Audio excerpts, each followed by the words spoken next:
Dengan suara terbata-bata, pagi itu Rasulullah Shallallahu Alaihi Wasallam berkhutbah, "Wahai umatku, kita semua dalam kekuasaan Allah dan dalam cinta kasihnya, maka taat dan bertakwalah kepadanya.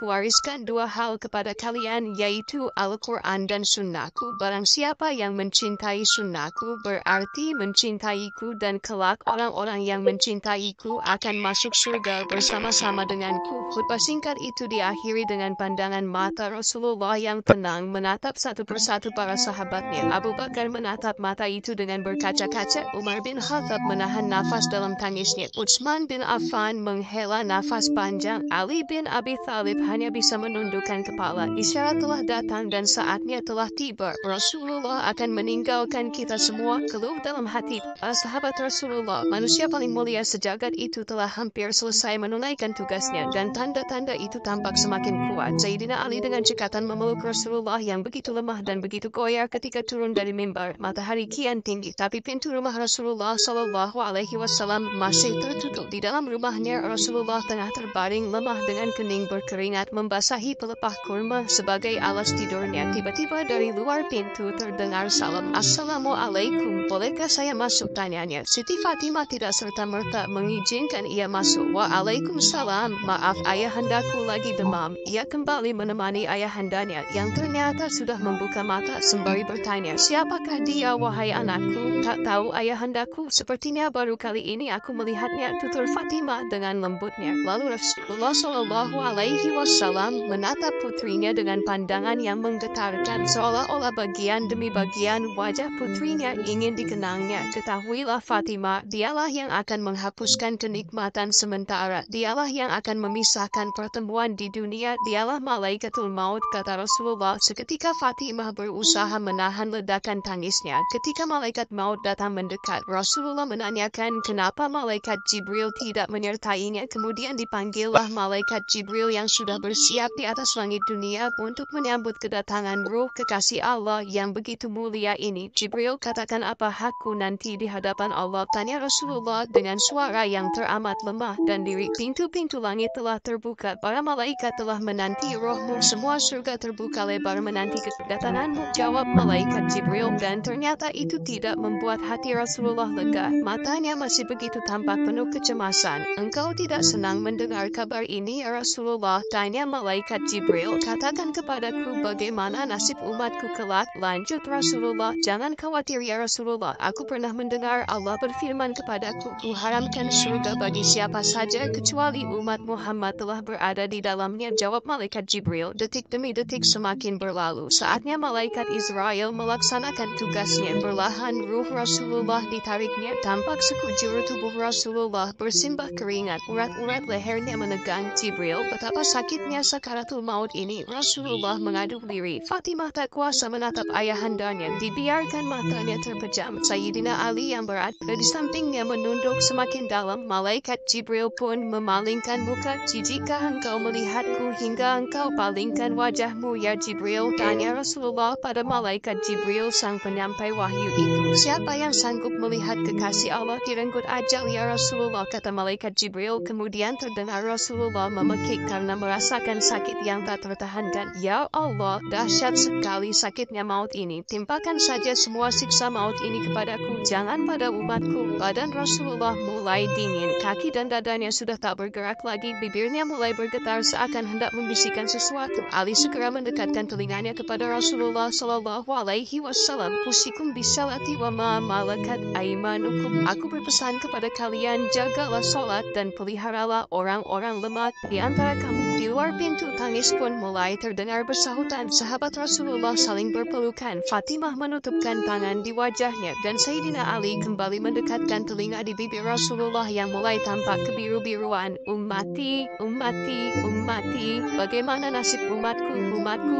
umatku? Inna lillahi wa inna ilaihi raji'un." Berakhirlah sudah riwayat hidup seorang manusia yang kemuliaannya tak ada yang menandingi. Seorang manusia pilihan yang telah memberi sinar cahaya terang dan membawa kita terbebas dari kegelapan. Sosok yang begitu cinta kepada umatnya. Di saat ajal pun Rasulullah tidak memikirkan anaknya, istrinya, atau yang lainnya. Dalam hatinya Rasulullah begitu gelisah memikirkan nasib umatnya.